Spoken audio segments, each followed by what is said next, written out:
Everyone, and welcome back to the Red Path. Happy New Year to all of you watching, and what better way to kick off the new year than a clickbaity tier list with Brian and Dara. Brian, how are you doing today, my friends? Happy New Year. Happy New Year, Dara, and Happy New Year, everybody else. I'm doing okay. I'm a little under the weather, but we're still living. Got back from a GT 2 days ago playing Vessels of Wrath. Unfortunately, I could only make it through day one, so I didn't get the full picture that I wanted to from the detachment. But I had a blast. GT was great. Got a You couple dropped good because games you knew in. you were going to lose, right? That's exactly what it is. I saw Yeah. my round three pairing, and then I dropped. Exactly. It makes sense. Got to preserve that win rate with the vessels just to push more clickbait titles, I guess, right? Exactly. Currently, it's 100% at events. Exactly. Yeah, it works.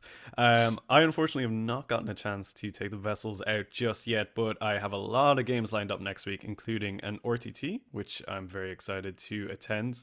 I think it's fair to say that amongst the Red Path members, so of the five of us, I mean, you, Jamie, and Ryan have been playing quite a number of games with it, right? All with like wildly different lists. Like Ryan is out there running a Land Raider in his list, and I think is undefeated, which is wild. But it's a really fun detachment. I think it's fair to say. Like most people in the Discord seem to have very positive opinions of it, and yeah, it's very very exciting. So we figured what better way to kind of kick off our analysis of the Vessels of Wrath than with a tier list of units in our index and how they rank within this detachment, right?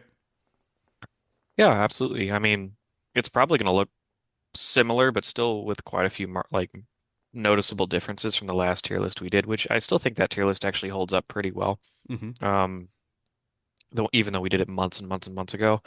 So being able to like compare the two together, I know will be pretty fun for you guys and like even myself after we get it all finished up.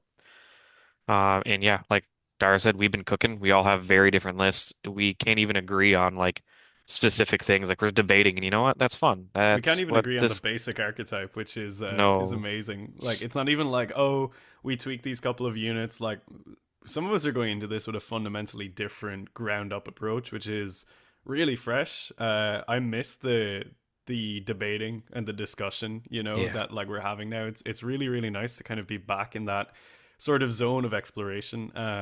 I think it's an incredible detachment. It's really fun and it has a lot of really interesting options. And one of the videos that I'm actually working on at the minute is a sort of flow through of how to build a Vessels of Wrath list with a lot of different options. And it's actually probably a good thing that this tier list is coming out before that, because a lot of what we talk about today in the tier list it kind of informs how you would go about building those lists. So this is actually a pretty good foundation video. And by the time that next week rolls around, that list building video will be out, so you guys can watch that then as well. And this video and that will actually go hand in hand quite well, and I'll probably be referencing back to this tier list quite a lot. I might even have it up on screen a couple of times. But it's very very exciting. I mean, the detachment is awesome. I think it's fair to say. And yeah, why don't we just kick right into it, Brian? You're gonna pull up the tier list here that you have for us, and we're just gonna go through it, have some fun, like every other good YouTuber who wants to do a tier list. So we've broken it down into five different rankings, and these are like rankings in terms of like how the units weigh up in the detachment when it comes to building a list. Like what things are you putting in every single list, and what things are you rarely ever putting in. So you've got the auto include as like the top pick. We have the strong option, and in the middle we have cooking, which means like you're up to something. It's kind of freaky and we're not really sure what, but it could be good. Then we have what are you doing with your life, which is like really like this just shouldn't be in here. And then the very very bottom is the Helldrake tier, and you might as well put the Helldrake in there straight away because that ain't going to be changing. But yeah, like what do you think, Brian? You reckon this is a pretty good format for this one? Oh yeah, absolutely. I think it is very philosophical and very and like this is like some top tier level naming and categories like papers should be done on this. I would say Studies, like absolutely. it's probably one of, if not the best type of content on YouTube. Not even within the Warhammer sphere. In fact, the entire Absolutely. internet, I would say. I agree. I might pivot my PhD thesis to actually studying tier lists. It would be pretty good. All right. let's stop messing around. Let's crack into this. Is actually such a controversial pick up first on the list as I well. know we got to start with this one. Okay, it's gonna be a hot topic. All right, what do we got first, Brian? So I'm just gonna throw them up here for now. But we're looking at Angron, our Primarch. Um, yeah, this detachment was kind of designed with Angron in mind. I would go as far to say Angron is probably the most powerful data sheet we have in our access to in general, just blanket term, before you take detachments uh, into perspective. Uh, but the Vessels of Wrath detachment pretty much excludes him entirely from everything that detachment's trying to do. I believe the only two things he gets access to is A, sticky, the sticky strat, and B, like the weird transhuman strat, which I don't really ever see myself using the transhuman strat on Angron anyways. Like if somebody's firing a couple last cannons at me, making the moon down fours versus threes isn't a big deal. Um, Granted, he's still very powerful. He's still AP4, which we don't have currently. He's still high damage and he still moves very fast, and he can do that without advance and charge. So if he's not your vessel's targets, he still gets around fast enough to be able to play the game. So um, I still think Angron is Angron. He can still scam people with his revive, and he's still very fast, very hard hitting, and reasonably durable.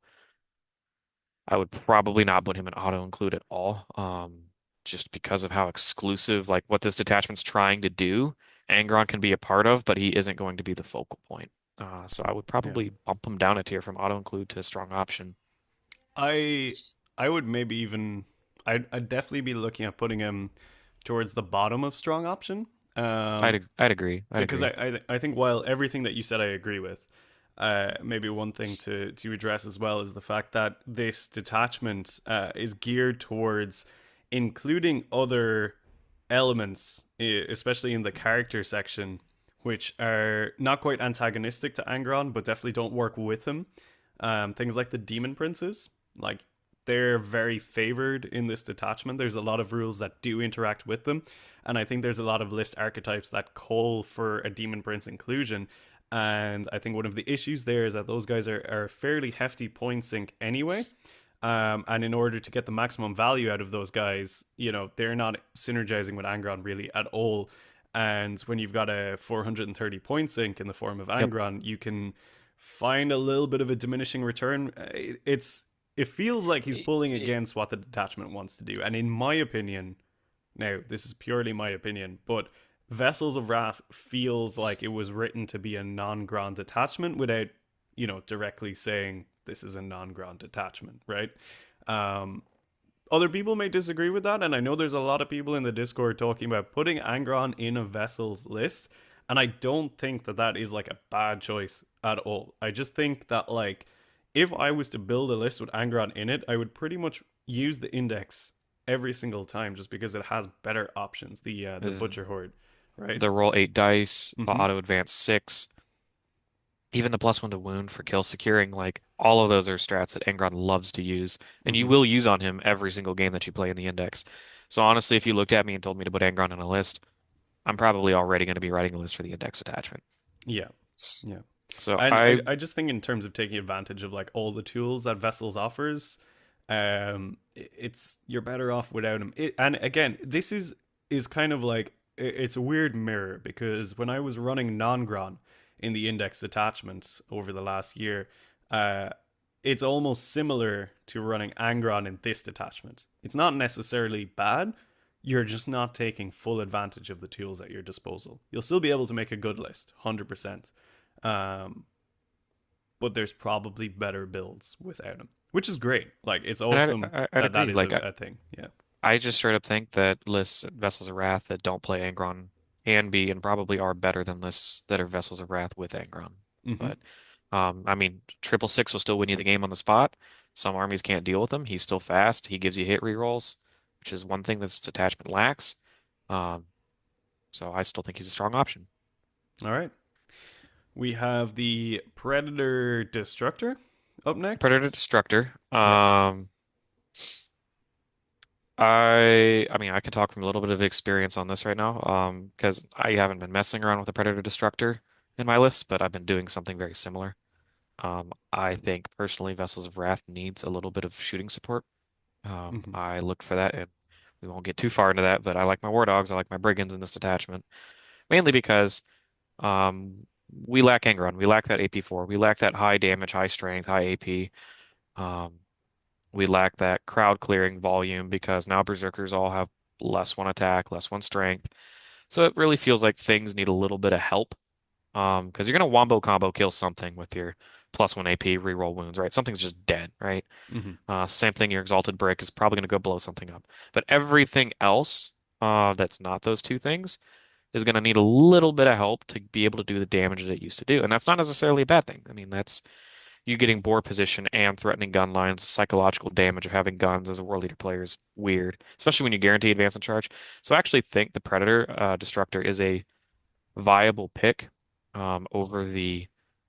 I mean, I wouldn't say over the Brigand, but I mean there is an argument to be made that it is 35 points cheaper, Hmm. and I would like to run two gun platforms if I was going to run gun platforms at all, which is what I currently do.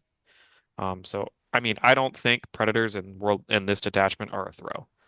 I think they actually have a home, at least not the Destructor does. The Annihilator is still garbage. Don't play it.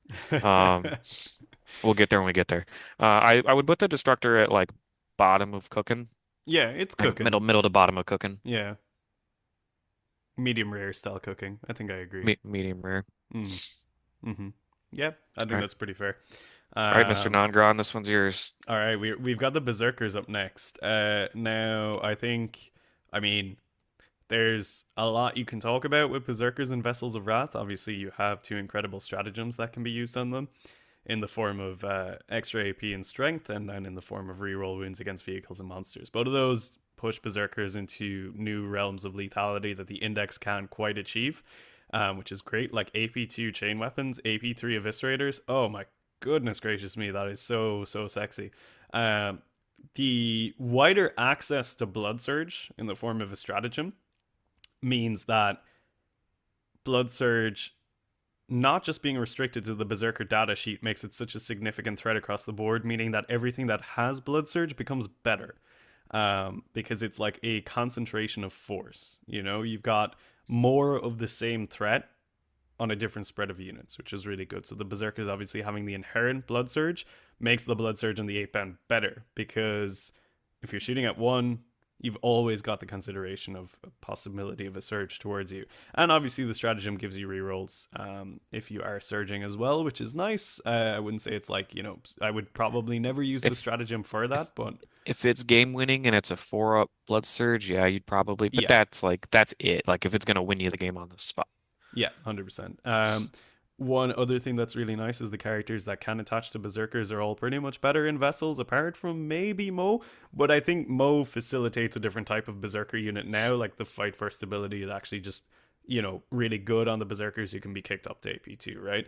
Um, as an individual package, I still think they're amazing. I think non-Grand vessel lists want to run quite a number of Berserkers. I think there is a viable build where you go 30 plus Berserkers out there, which is really, really interesting. I think pretty much every single vessel's list, if it includes Angron or not, if it's building around Demon Princes or not, whatever you want to do with it, is probably got Berserkers in there somewhere in the form of a Mo brick or a Khorne brick. Because the Khorne brick, while you lose the fight first, they're incredibly lethal.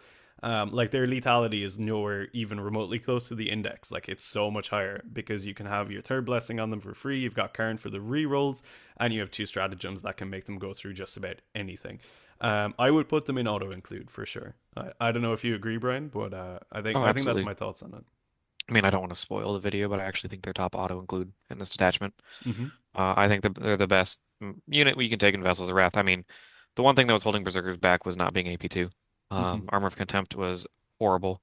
Charging Custodes or Death Shroud Terminators and only putting them on threes was awful. Um, Being able to be AP2 and still also get your strength up back to 6 is really strong. Like Dara was saying, you pair that with sustained hits, lethal hits, and with rerolls from Khorne or something. They'll mulch harder than they did in the previous detachment. Mm-hmm.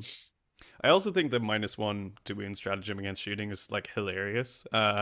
Because you know someone can be like, "Oh, I'm going to put enough shooting into them that blood surge won't matter because you're going to have like four guys left," and I'll just be like, "Bet." you know. Yeah. Uh, Uh, we'll see I about had that.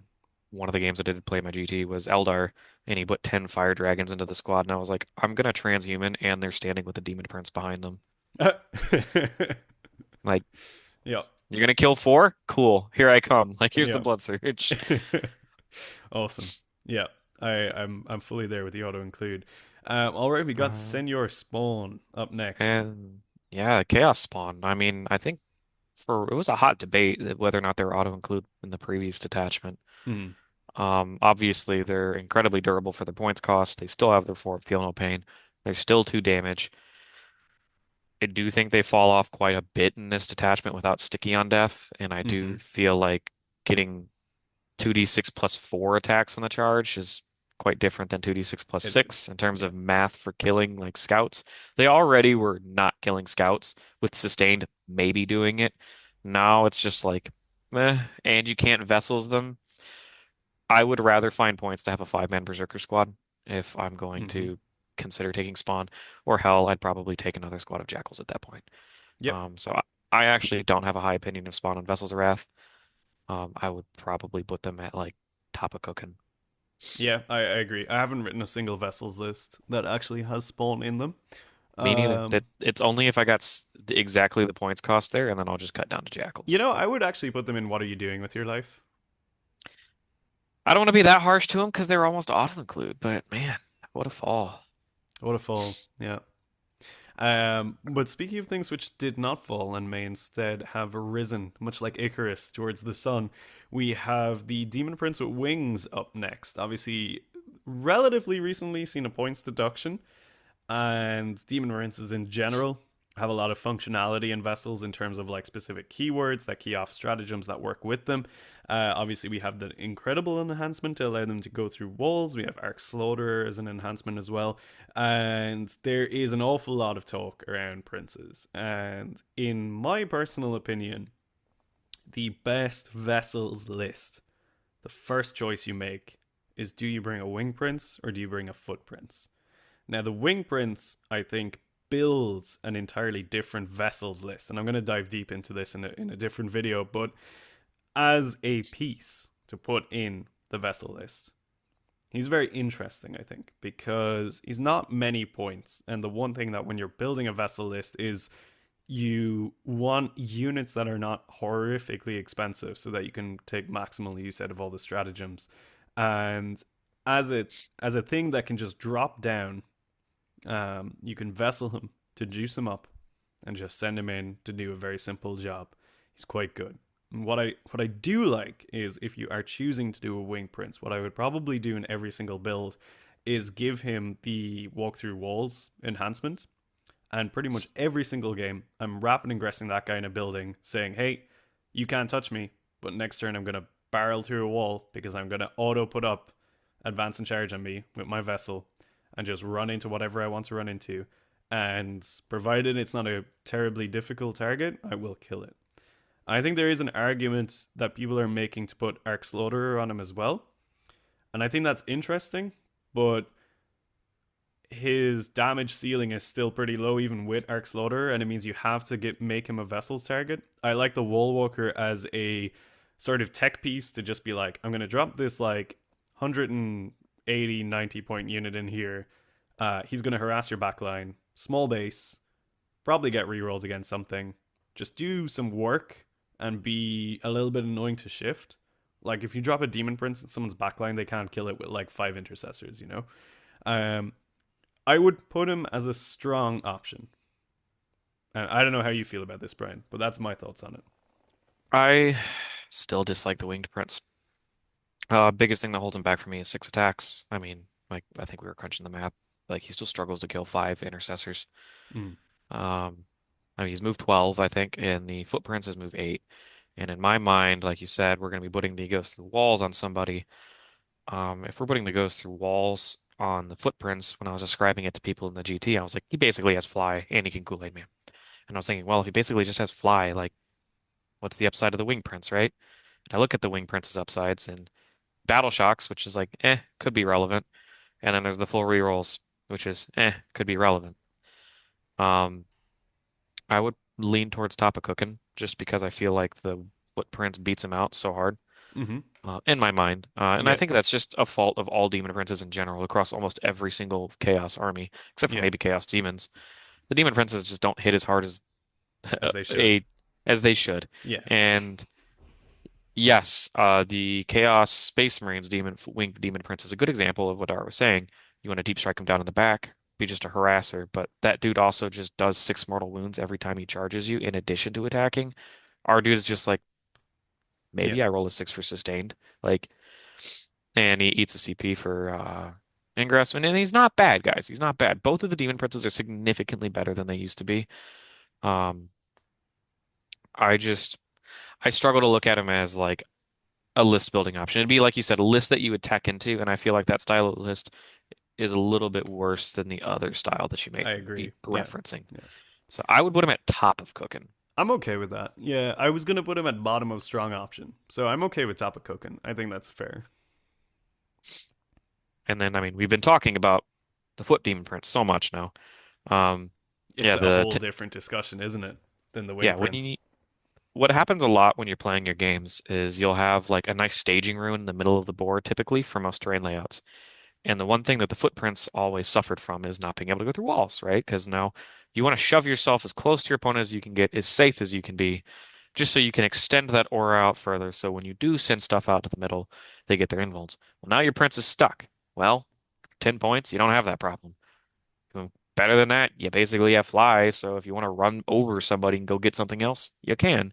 Dev wounds on the charge, awesome.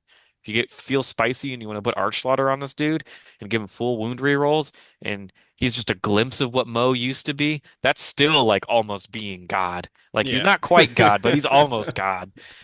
Old Yeah. Mo is untouchable, but I don't know. Damage 4 with Dev wounds, full rerolls. Oh, to That be sounds sick. honest, it's the sweep for me on the Oh, dev wounds. You know, yeah, like it's a lot of with two attacks and. damage sweep. Yeah, there's Mm, just so many ways you can play the footprints in this mhm. detachment. It's sick.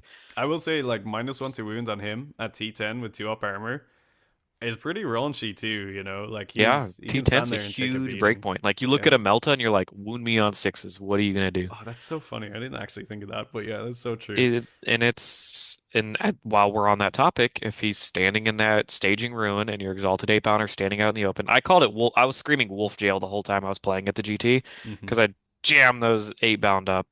They'd have transhuman, have blood surge, and have a 4 up invuln with a 5 up feel no pain. And I'd look at my opponent and say, I hope you're having a good time. And I bet you wish I was playing Angron. That was what it was. I was just like, you happy I'm not playing Angron anymore? Here you go. The thing is with Um, the, I mean, there's so many things with the footprints here, but like the biggest thing that I found running him in Nongron in the index detachment was he was so held back by his maneuverability, be it you yep. don't roll up your advance and charge, or be it he's walking around buildings. I mean, I was shoving him into those mid runes all the time, and I was like, man, he's stuck here now because like I actually can't. It's going to take me 2 turns to move out of this Yep. mid rune.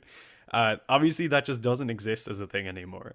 So as like a late game brawler piece, he's so good because he's gonna walk out like bottom of turn 3, top of turn 4, full wounds, like T-pose through a wall and just start beating up things that are left on the board, and they can't really deal with him at that And point. But but it's one of the other things, just being able to switch on advance and charge on this guy with vessels, just be like, go, you know, he's fast. Yep. yeah, which is great. He's Like if your opponent mispositions with their movement and he's like sitting inside his building and you're just like, oh, I can just T pose out of this building, walk over that enemy unit, and then snipe out a character. Amazing. Like super, super good. Obviously, the main draw to the Prince here is that a lot of these builds are focusing around having 2 exalted 8 pound bricks in the list. And then between the Prince giving them a 4 up invuln, having a 5 up feel no pain on demand with Vessels of Wrath, and then obviously the capacity to have a -1 to wound stratagem as well as a blood surge stratagem, that Death Star is it's disgusting. brutal. Like It's it's so brutal. disgusting. I played against Death Guard. It took their entire army to kill 4 Exalted out of the 12 while they were in Exalted jail, and then the game was just over. Game Mm-hmm. was just over. Yeah, And him being able to set up that Wolf Jail style, which we can go through walls and we're faster than Wolf Jail. it's So terrifying, really. it is. I I would put him at peak strong option. I think he's borderline auto include. He's not quite there. The reason why I wouldn't call him auto is because if lists are taking the Winged Prince and Angron, they're not taking Yeah. him. Yeah. I feel like auto's the spicy stuff, right? I still think you could do a mass Berserker spam list that just doesn't call for any prints. Yeah, And it would still be good. I actually, yeah, I don't really think he's auto include, but he's definitely like top of strong option. I would say I'd agree. 90% of the vessels list you're going to see will have the footprints in there. Yep, I'd agree. All All right, right, the put the crab. Defiler in Helldrake tier. No, no. Remember what I was saying about the gun platforms? I don't know. I feel like bottom of what are you doing with your life? No, no, no, No, no. higher than Helldrake? Higher than Helldrake. Yeah, just because -1 to wound on a T12 chassis is kind of funny. It's T12. Ooh. I don't know. I might have made that up, but I think he is T12. I made it up. Source made it up. All right, the Annihilator, Predator Annihilator, I think is. I don't think it's like Helldrake tier. I think it's like I hate it bottom of more what are than you I did doing? before. I hate it more than I did before. Even they buffed it and it made me look at it again to consider it and I was like, "You know what? I asked myself what I was doing with my life." So you're correct. Yeah, there you go. It's not quite like Helldrake tier. Like you did Um, look at it. it's just three las cannon shots. We Hmm. don't have rerolls to hit, and if you're gonna tell me Angron is our gun platform reroll hit option, I'm gonna hit you. Um, that's just not what that is. Three las cannons isn't killing anything. And No. yeah, I was saying earlier you get the high AP chip damage, but I also want the volume of shots too, because just three shots las cannon isn't Oh reliable. man, you know what? Just put it in Helldrake tier. Actually, it's just not even a what are you doing with your life. Like I'm laughing It's at you it's if you're just bringing Annihilator. if you bring an Annihilator, see, I was right. Hmm. All right, here's a spicy meatball. 8 bands. You wanna start this one off? Uh, well, the list I took to a GT had 0 8 bound in it. I'll just start with that. Strength 5 8 bound.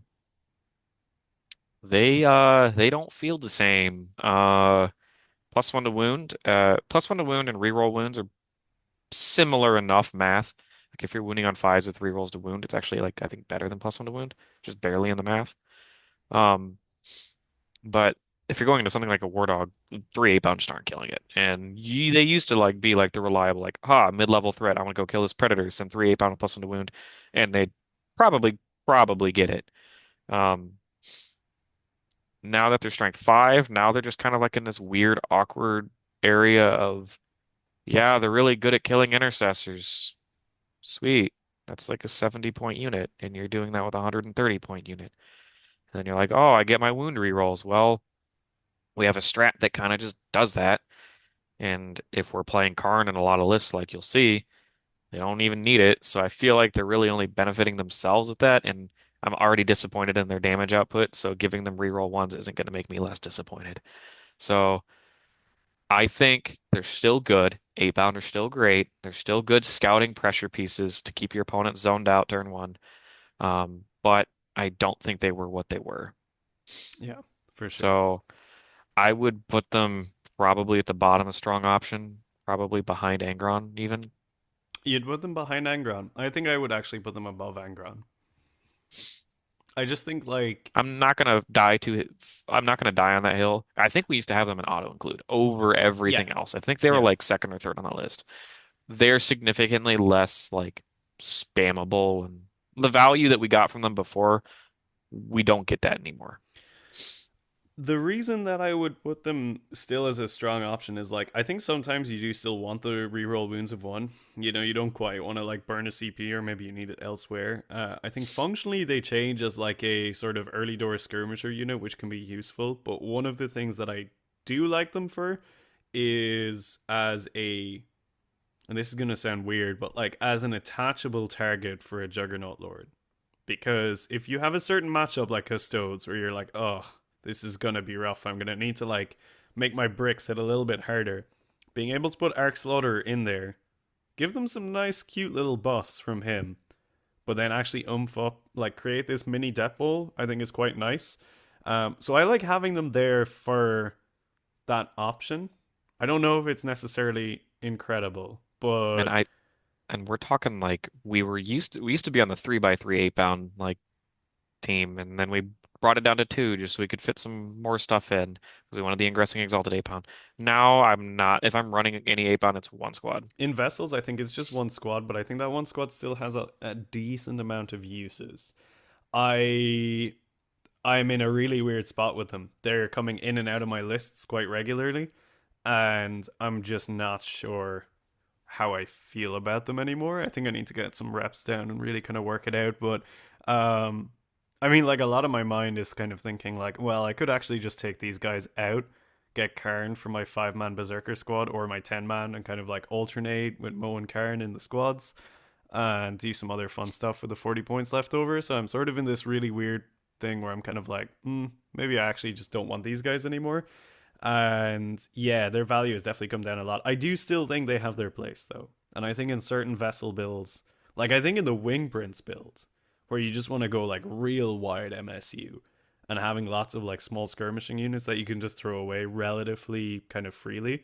I do like them there. And yeah, I mean, they do still have the scout pressure, which is nice, you know?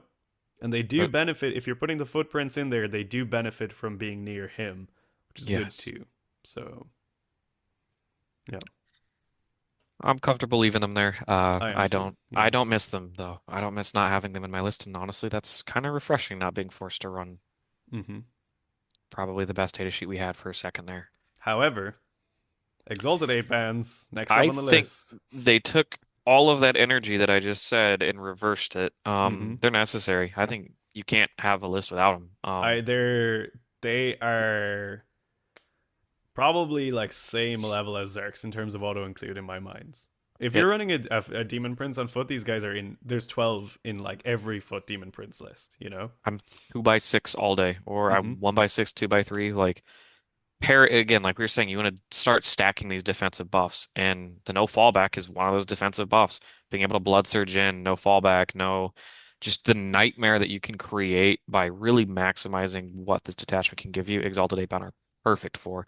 hmm And the other thing too is if you're considering cutting Angron, we don't have high strength, high AP damage. Well, we have angry like gorilla looking men that can do it too, that are just red gorillas.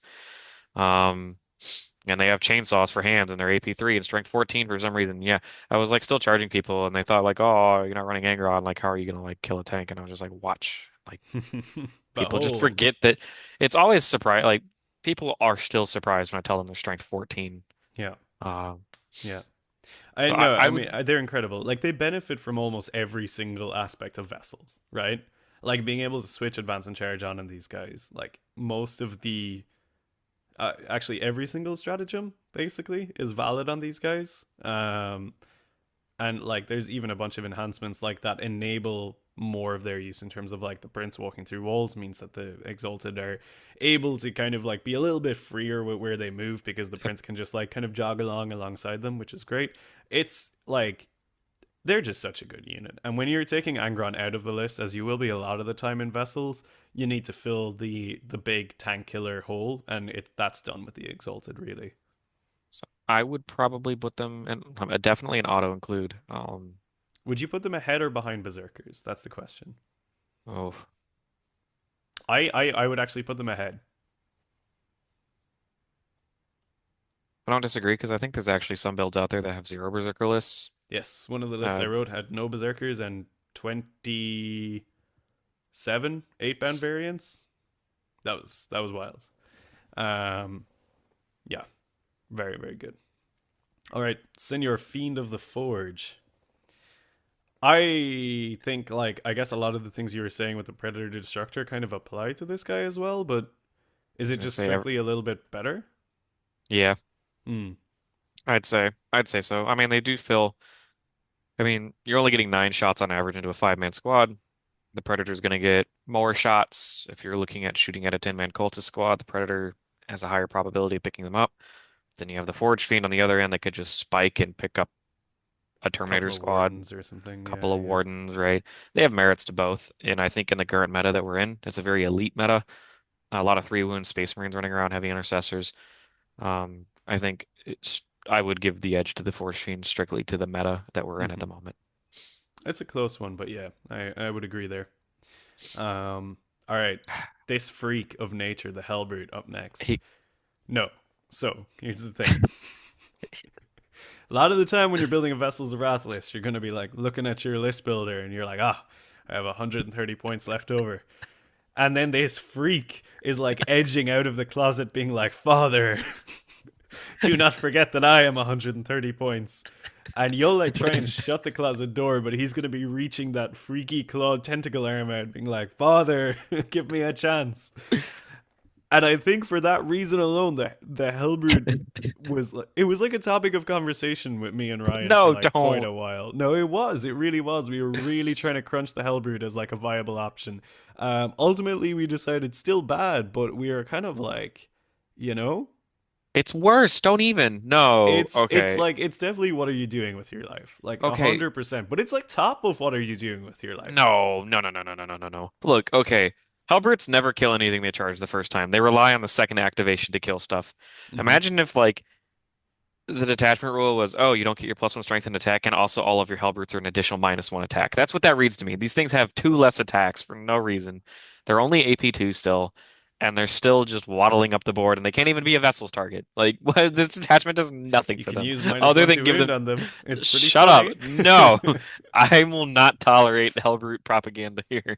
Okay, it's what are you doing with your life for sure. I don't think it's like Bottom. Eldritch tier. No, because yeah, there's an argument to be made if you're like really having an identity crisis and you have 130 points left, I would still take 20 jackals. Um, Yeah. but I guess sure, I'm not gonna hate on this dude too much. All right, we got Invocatus up next. I guess it's possibly a topical one. I've found myself writing Vessel this without him, but I think the value of the scout threat, like you're paying 140 points to basically keep your opponent honest, right? Yeah, Like, is that worth it? It's kind of tough to say sometimes, you know. 140 points can do a lot in a vessels list. That's sort of my view. You know, it can be quite and a lot of things. I do like attaching him to Mm-hmm. Eightbound to get more mileage out of the reroll wound strat. 'Cause Dev wounds rerolling, Mm-hmm. sick on him. Yeah. And I think the one thing Vessels has over the other detachment is you start the game off the 50-50 chance that you get advance in charge. You're guaranteed advance in charge. So they have to respect your threat projection. And if you have Invocatus, you can plan your turn one out before you even while you're deploying. Like your turn one's planned and ready to go. There is no plan B. You have plan A, go kill, and plan B is if they hid from you, I guess. The other way around is, oh shoot, I guess I didn't roll advance in charge in the matchup that I really needed it to. There are a lot of matchups right now where we have to make contact turn one with most of our stuff, notably the like Nemo style guard list that's running around.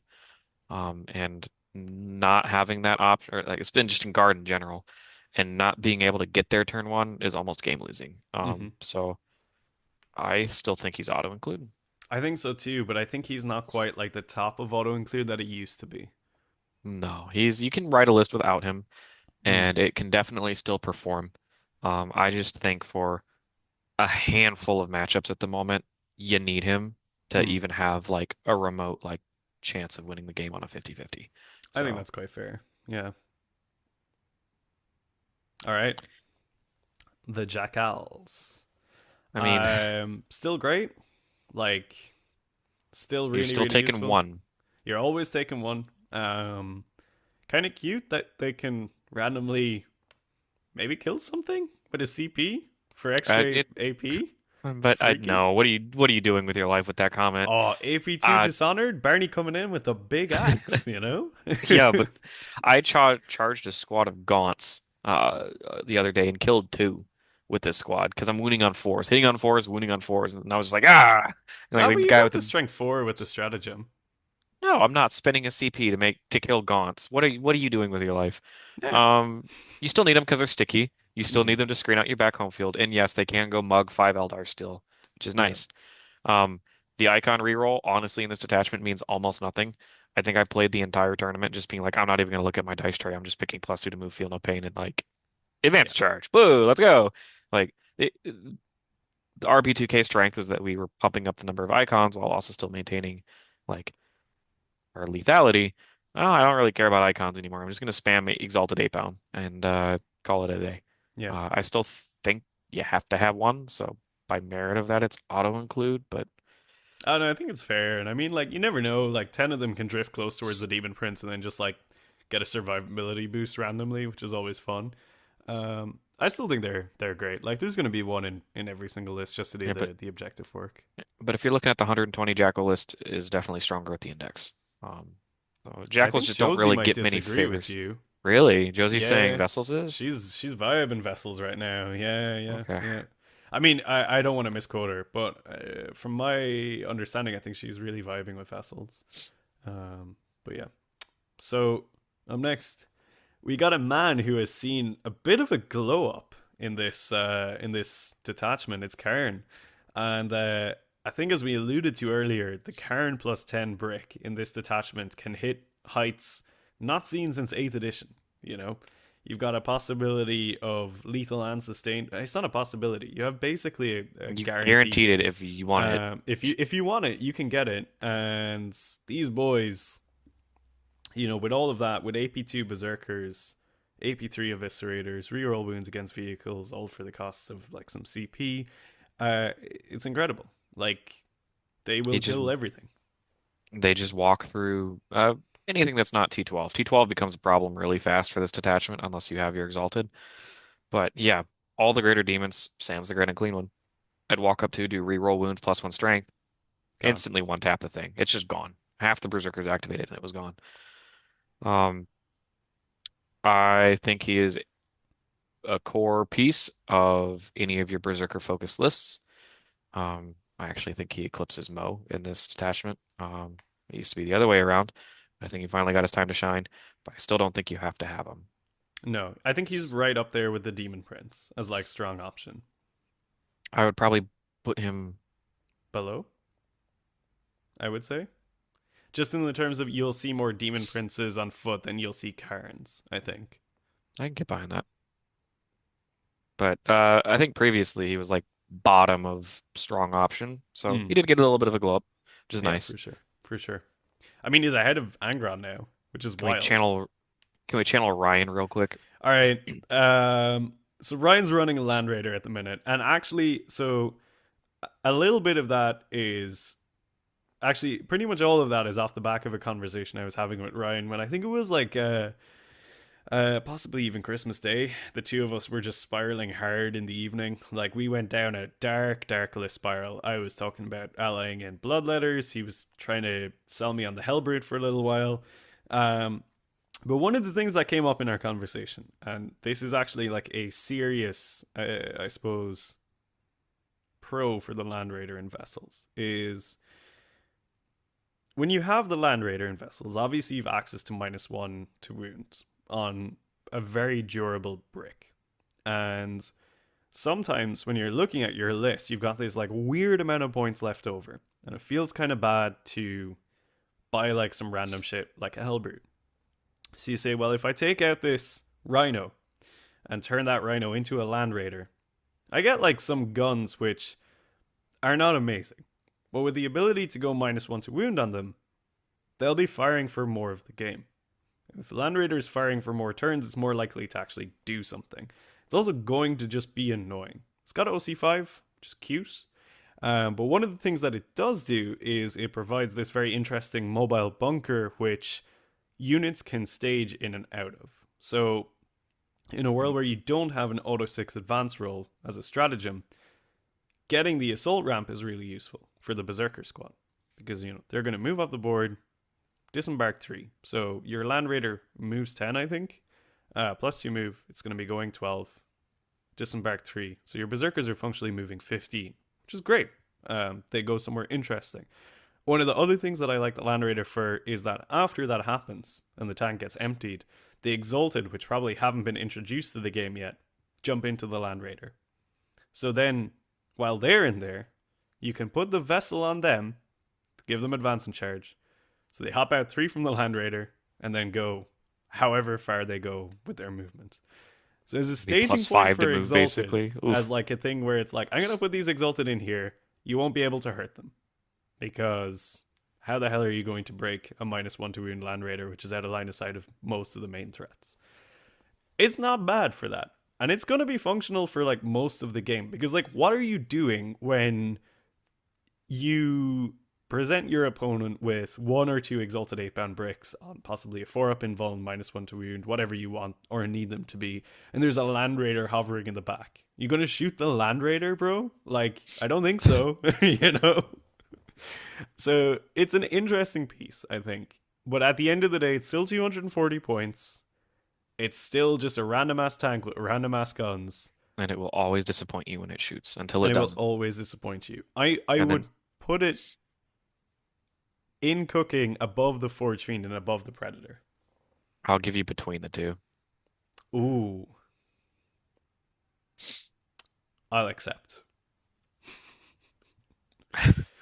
No That was argument. like longer than it needed to be pitched on why the Land Raider might be okay, but it might be. I don't know. I really want it to be good. I I like mean, Land I'm just Raiders. gonna They're say cool. that in DMs with Ryan, he's been saying I've been winning in spite of the Land Raider, not because of the Land Oh Raider. yeah, So, 100%. Like you will be winning in spite of the Land Raider, but I don't know. It's fun. Thomas the Murder Engine. Okay, the Corn Lord of Skulls. Yeah, what do you think about this guy in Vessels? I really haven't given it much I thought, to be mean, honest. haha, funny transhuman T13 Lord of Skulls. Everything wounds me on fives and sixes. Like, I mean, no, it's transhuman, so you're wounding you on fours and fives. No, just fours. I don't know why I'm having a stroke right now. It's just they're wounding it on fours. Its ability leans towards supporting Angron. You don't really care about your blessings reroll or your blessing Mhm. rolls nearly as much. So I feel like its ability basically doesn't exist. There are probably builds out there where you can still play Angron and two Lord of Skulls and then just like a billion vessel targets. That could be fine, but I feel like you're just going against the grain at that point for what the detachment's trying to do. Um, Yeah, yeah, I agree. I would put it at top of what are you doing with your life? I don't want to be too harsh on it because I know there's a lot of Corn Lord of Skulls fans out there. I just feel like it non-bows a lot with what the detachment's trying to do. I will be harsh on it. Fans of the Corn Lord of Skulls have bad visual taste, and I would put it at the bottom of what are you doing with your life. It actually just like is anti synergy with everything in the detachment. I'm putting it above the Hellbrute. Uh, no, I would put it below. That's so harsh. Yeah, but the Hellbrute is so sexy, you know. Speaking of sexy, Oh, all right. this Is dude this went the straight up. glow up of the century in vessels? I think he was. What was the old like? What are you doing with your life? What was it? It was you're bad and you should Not feel quite bad. I believe this throwing, dude was was in your it? bad and you should feel bad. Yeah. Not quite throwing her. Eh, oh my God, he's just a monster. 11 attacks. Okay, first of all, you We need to caveat it. Arc remember how? Slaughterer on this Yeah, we guy. always say that Mo is Glaive Mo. Any context I say Mo, it's always Glaive Mo if I'm talking about the index. Same thing with this detachment. Anytime I say Juggernaut Lord, he has the Arch Slaughter. I guess the Ghost Arch Slaughter or the Ghost Juggernaut Lord actually has some cool combat tricks you can do with it. Mm. Um, which we can get into in a later video. Like, you can essentially like run over your opponent's screen with the Juggernaut Lord, and then that extends your like 4-inch pile-in by 3 inches, so you get like a Hmm. 7-inch pile-in past it. So you can catch people off guard with that. Feels I kind of think like a there's gotcha, in a but list where you don't run either Prince and don't run Angron, go like very wide MSU Zerkin 8-bound variant spam. Putting the you probably have Ghost yeah, Jugger is you very probably have good. two. You have one of each. Yeah, that's what But I mean. Yeah. Arch Slaughterer Juggernaut Lord is head above like this one. Hmm. 11 AP2, 3 damage attacks. You pop full wound rerolls. That kills an Armiger on average. It's exactly what we were saying we wanted to get from our 8-bound that the 8-bound no longer can do. This guy kind of replaces that role of he can just go out and blow something up. Hmm. Additionally, I found myself in both of the games that I played attaching him to one of my 6 Exalted 8-man breaks, or Exalted Mm. 8-bound breaks. Um, I was like, I want to re-roll my advance roll. If I roll a bad advance roll, I'm going to re-roll my advance roll, and he's fast enough to still hide in a building and whip around and be at the tail end and not mess your movement up too much still. So if you play around it, it's fine. You can still He scout the also squad gives you up, reroll blood surges, so if you do pop that stratagem, and they're you not. get that But you in get there the too. reroll anyways if you're the vessel If target, you're which they vessel, should be. but But you sometimes don't they won't have to be. be. But you Yeah, don't have to sometimes they be won't be. exactly. But getting the impact mortal wounds. Plus you pop full wound rerolls with the 6-man Exalted Brick. I don't think there's a single thing in the game that lives that attack from Mm. reasonable. I mean, like sure, there's some the 4-up Field Up Angron and Clean One will live through anything, but like 95% of threats out there, um, this brick will just demolish. And he's just mortal wound output. It's nice. I mean, I played against an Avatar of Cain the other day, grenaded it turn one, turn two, grenade, tank shock with a brigand and charge, and the thing's dead. Didn't even have to roll dice. Like, just getting more access to mortal wounds, getting the reroll advance and charge basically can save you a CP here and there, make you a little bit more consistent, and then just 11 3 damage attacks. It's Like just it. nasty. Remember when we used to like lament the lack of 3 damage attacks? This guy just rocked up with a whole box full of them. He's got like a bucket of them, and Yeah, you're playing, and now you're playing the Demon Prince, you're playing Khorne, you're playing this dude. Like at this point, it's like, what isn't damage three? yeah, So yeah, yeah. So with all that said and done, where would you put him? I'm leaning towards auto include. Right. It's he's is he? I don't think he's as auto as anything that we have in there currently because those things are like almost requirements for vessels to work. Whereas I think he is very very nice to have. I was gonna put him above Khorne, below the footprints. Really, I would put him above the footprints.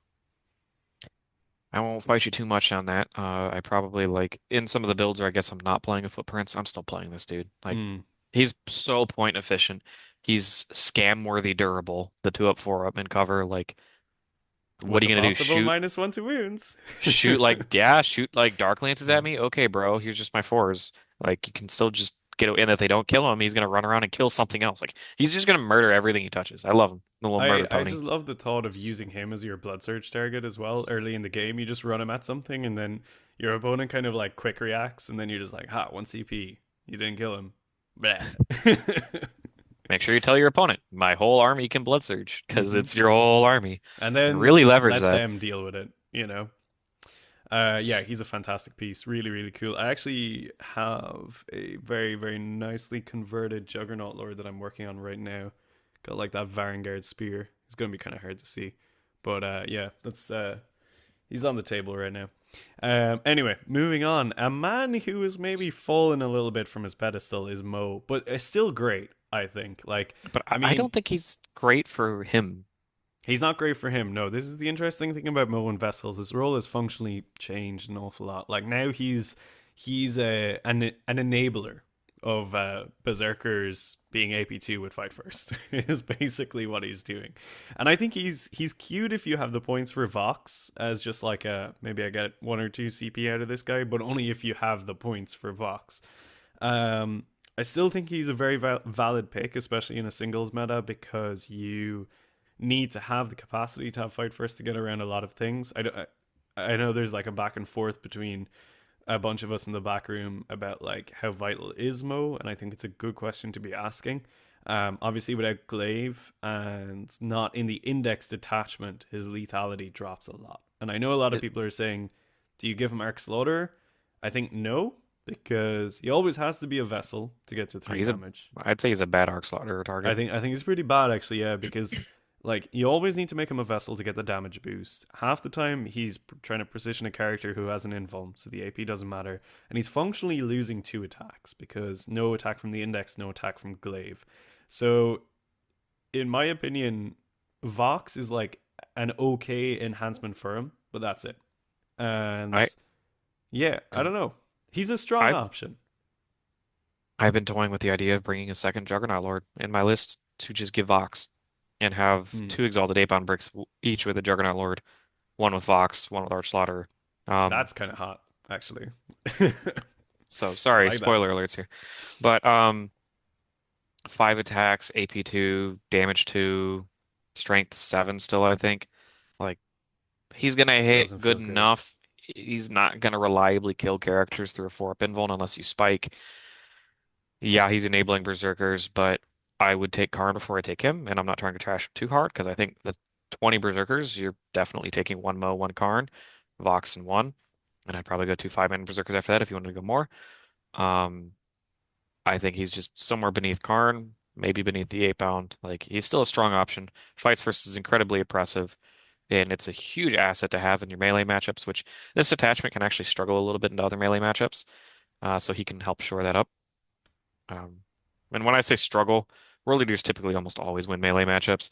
This attachment, I feel like, just goes from almost always winning to probably winning, and this guy Yeah. pushes you back up to almost always winning. So, Yeah. um, I like him. I don't love him. Mm. I would put him beneath Karn. I would put him right beneath Khorne as well, I think. All right. Your The trash can Fiend. lizard man. Trash can lizard Um, thing. so You want to take this one? I just wish You're the Vessels Mauler of man. Wrath. If Vessels of Wrath allowed us to target demon engines too, like I don't think that would have been crazy broken.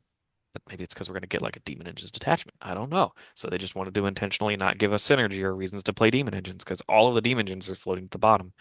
He got left at home. The only thing he gets is transhuman, and I mean, ew. Like that's it. Like that's it. One less attack.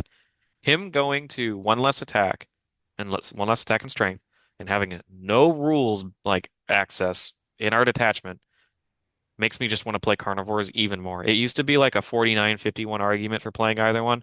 Now I feel like it's 70-30. Just play carnivores if you're going to Mm-hmm. play something in this role. Um, the oval base can still be a pain to move around. Being AP2 is his biggest problem. He's still AP2. Um, I still think he's fine. Fine. Like he's gonna just spike rolls and smack stuff off the board, or he's going to do absolutely nothing and usually won't do anything else in between those two options. Um, I would play. I think he's way stronger in the index. I would probably put him somewhere cooking You'd towards the put him in bottom. cooking? Maybe you saying what are you doing? Yeah, 100%. What are you doing with your life? Why are you putting this guy in? You can take Oh my any other God. unit that's infantry and get rules. Like, come on. Why, yeah, I guess he's like 85% of the way towards being exalted 8-bound, but I was He's gonna put better him than at the bottom of Hellbrute. cooking. He's I better was than the Hellbrute. yeah, give him that at least. I don't think he's better than the spawn. I'd rather have like how many spawn units you can get two spawn units for a Hellbrute or whatever the thing that is called. What is it Yeah, you can called? get Maulerfiend. are you saying you could get 4 spawn for one Maulerfiend? I'd rather have four spawn. At least they'll score me points. What the hell is the Maulerfiend gonna do? Just walk up, Score roll your over, and opponent, bring it die? down. Yeah, exactly. I'm not, I mean, I still have a soft spot for him. And like I said, the Maulerfiend is like feast or famine the model. Please don't gaslight yourself into thinking he's good because he blew up a Lane Raider once. Yeah, That's just exactly once he'll do it. you're lying to yourself. All right. I think like Rhino, without much to talk about other than the classic ferryman for the Berserkers, like it's functionally an auto include, right? Every list we play that has Berserkers in it, I don't think you need multiple. No, I no, think I don't. Yeah. because if you're taking more than 10 Berserkers, you're looking at having scout options. You want scout options for your Berserkers. Um, so if you're t playing 10 Berserkers, you still want your one Rhino because that is just movement projection. You get them up the board faster. Playing more than that, I still probably only take one Rhino, not multiple. Hmm. It's just strong option. I mean, I it's mean, not an option though, is it really? you're not taking Berserkers without Mo and Karn, and you're not taking Mo and Karn without a Rhino. So Rhino that goes behind them would be what I'd say. Okay, I sort of get the logic. I mean, it's just Yeah. would you're not going to take a Rhino for just 5 Berserkers, right? You need your characters. True. True. All right. All right. The Terminators. Okay. This is where all the dislike buttons are going to get slammed. I don't Uh, really care what people think. Uh, they're better in the index. they're Just play just the better in the index. index. Yeah, They're anyone just who thinks they're way better in better. this detachment are gaslighting themselves and the community. Like, there's no reason to run Terminators and Vessels over Exalted Ape Band. None. Give me one single reason why you would do that. So we took Angron out of our list. So we're struggling to kill tanks. So that means we have to really lean into our Exalted Ape on harder, right? Now we can kill it. We fix the problem of killing tanks. Well, let's just gaslight ourselves and say Exalted 8-pound, or we don't need them. We can play 10 Terminators and they're going to kill tanks. Well, Ryan did the math. A typical big Tyranid bug that's 14 wounds. These guys with full rerolls to wound, lethal and sustained at strength 9 will only do 15 damage to a 14 wound bug. You're a 1 die roll away from having a 120 point bug tie up almost a quarter of your army just sitting there in the middle of the board. And in addition, you have to get there, like getting the lethal hits, getting the sustained hits. That's a luxury. First, you have to advance and charge to get in there. So now you're not picking feel no pain. So now you're down on one of those other two things. Now you're strength 9. Most vehicles are T10. Now you have to waste the CP on these guys to reroll the wounds to probably not kill what you're trying to kill. And because you need the advance and charge to get there, you're not getting any of the benefits of their shooting. These guys need auto advance 6 to survive, and transhumaning them's kind of cute, but if you're just sitting in your deployment zone transhumaning your Terminators, I'm just going to shoot you 5 turns in a row, and your transhumans effectively just burn 5 CP from you, and you're still going to be on the wrong side of the board. I like Terminators. I painted up a Tin Man. I built a sweet index one. I don't think they're garbage. I think in this detachment there is merit to run a single Tin Man still, because the transhuman trick is fun. Screen clearing is still necessary, and just 40 bolter shots will pick up 10 cultists. So like there is merit to that kind of play. Spamming them, you're just setting yourself up to like get jammed by knights and not kill anything ever and get tabled on turn 2 through the transhuman. I think they're not necessarily what do you do in with your life. I'd put them at absolute bottom of cooking because I do think one squad of 10 has some play, but I think the index is much better for Terminators in general. Sorry, They that was my they long rant. they just like losing +1 strength on attack actually It's hurts huge. them disproportionately compared to like most other things in Like our index. three power fist attacks each. Like Sucks. that's nothing. Like Blood Angels get more attacks at higher strength, I think like like the with the power easiest. I was fist. talking about this with someone today, and you've got Exalted, which like move faster. In this detachment, in most builds, are more durable, which is amusing. Kill harder and are cheaper and actively synergize better with the things that you want to run in this list anyway. If you're running 10 Terminators, running the footprints feels bad, and you Yeah, want it's to in run the non-bows. footprints. Yeah, Yeah, it's like you put 10 Terminators in and this detachment and you're just like, what are you guys doing? And they don't know. The only thing that's going for them is 1 CP. They can blood surge, but it's so easy to play around Terminator movement that if you're in a position where you can use that CP to get into someone who's shooting your Terminators, you're playing a bad player. and you gotta cross. The issue is crossing no man's land, right? You Mm-hmm. gotta cross no man's land and get that reliable charge, which they will not do. They will move 7 and they're gonna roll a 1 on their advance, and you're gonna look at that and be like, "Dang, I think I just lose." Mm-hmm. Do I burn a CP on an advance roll? That always feels bad, having to burn a CP on an advance roll. They're Oh, just you can't afford to burn a CP on an advanced roll no. in vessels because you need your 2 CP when the I opponent's turn mean, flips, right? with this list you can because you don't get your AP strat. You're not even going to get there to Blood Surge if you're just stuck in the middle of the board. Like it feels like it's again going against the grain a bit for what the detachment's trying to do. Mm. And for the transhuman on the 8 bound, T6 transhuman is a much bigger deal than T5 transhuman. Yep. T6 means you're all the strength 9, strength 10 stuff, or I guess strength 10 and higher stuff goes to wounding on fours, potentially. But your others, like with the Terminators being T5, I guess no, that's the same argument. I guess that only helps you with like las cannons, No, right? because strength 10 stuff into the Terminators wins them on threes.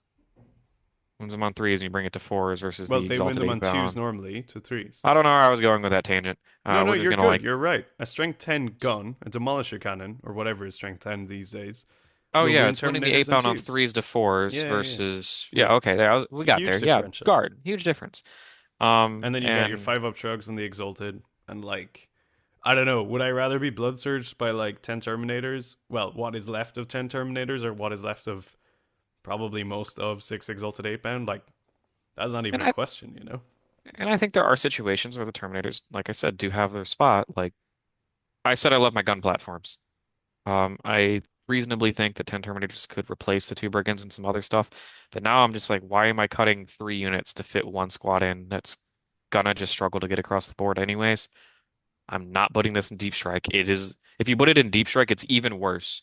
It gets way worse. Now your opponent's gonna be like, wall of cultists in front of you. You've been screened. Suffer. And you're gonna be like, oh, I guess I'll keep him in reserves for another turn. And then they do it again, and you're like, wow, this is the biggest mistake ever. I don't know. I want Red Butchers. I want Red Butchers with Twin Flamers. I'm tired of this. I just want a new model. Yeah. I think they're cool, Um, what are you but I thinking? want Bottom something of cooler. cooking?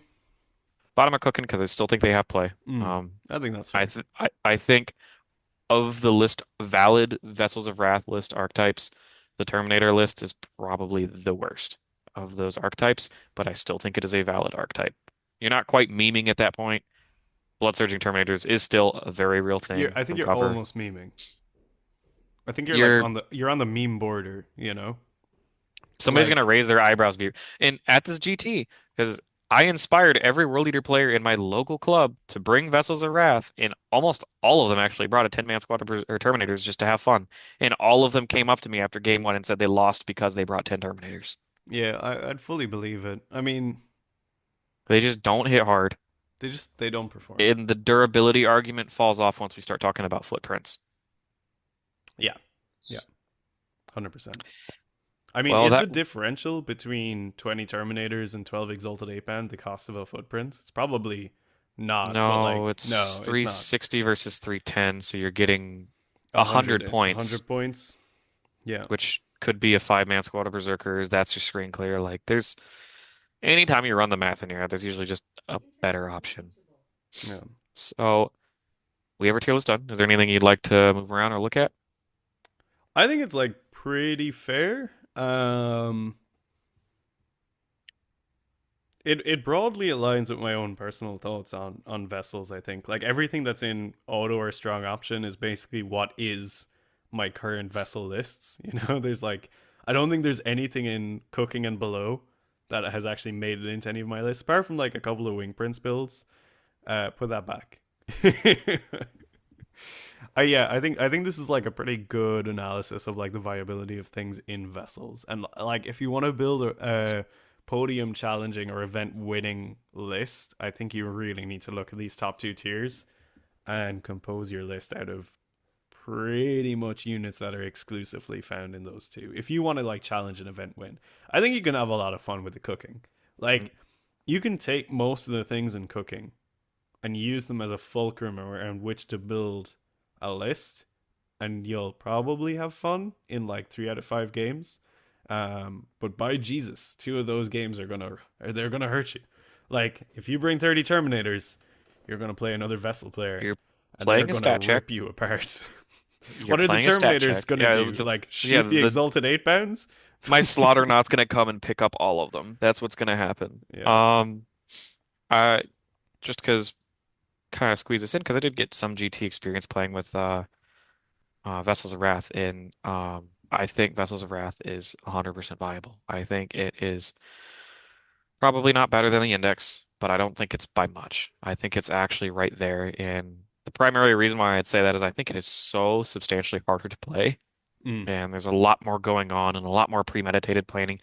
You don't just get bailed out by the fact that Angron or +1 strength and attack, Exalted 8-pound, or Mo just delete anything. Anything they delete. So you don't get saved by that anymore. Your target priority has to be on point, and if you stick to the auto include strong option on here, you're really setting yourself up for success. And I really actually think Vessels will win a GT. I think they'll win a GT Oh in the yeah, next couple definitely. months. I actually think Vessels is at the highest level of play. If you take like if I could clone you and I could give you a month and a half to practice with Vessels, I think the you that would come out of that would be able to beat you running RB2K at an event. Not like in a specific 1v1 matchup, I think you'd have a better result. I think for upper elo level players, I think Vessels is a better option. I And think people who you can use the index as a crutch because like Angron is a crutch, 100%. If you try and master Vessels, you'll be a better World Leaders player. Like I and don't I think think there's any question about that. and my club and my team were asking me about my thoughts on Vessels and like in a team's environment as well.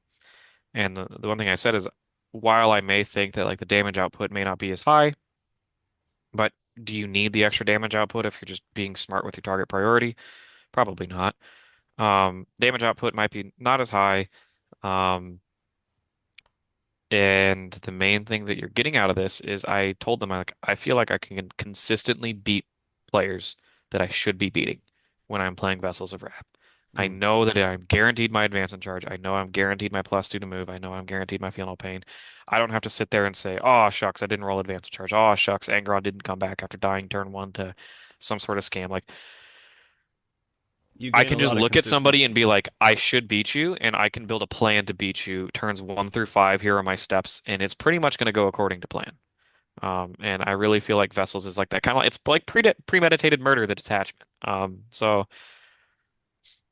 I like it. It's I really like the fun. depth of the I think toolbox as well. I it think the toolbox is much deeper than the index. Like it is way we often deeper. talk about how world leaders are an army that punishes mistakes that your opponent makes.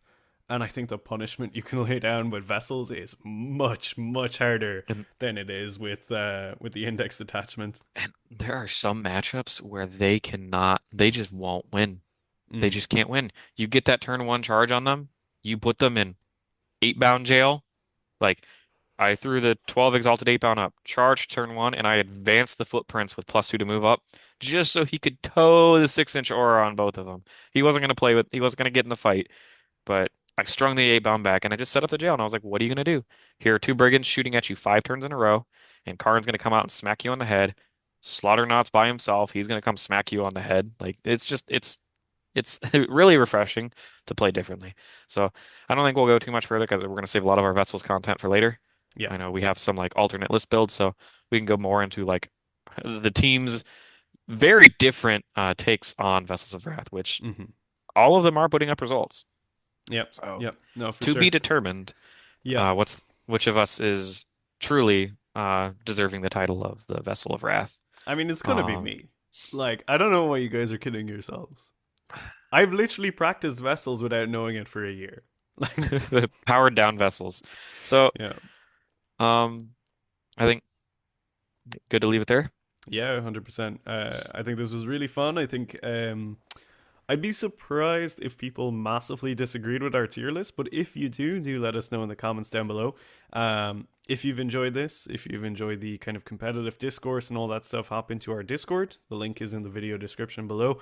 And if you want to support the channel, you can sign up to our Patreon, where you get access to our Patreon competitive or hobby focused Discord channels, where you can get a lot of personalized advice from myself, Brian, and the rest of the team. As we mentioned, there's going to be a lot of vessel focused videos coming up over the next while. I've got a how to build a vessels list video coming out. I might do a deep dive into my own vessel list archetype that I really like. We might revisit some cool tips and tricks. I think Ryan is already trying to cook some serious jank with weird synergies and stuff like that.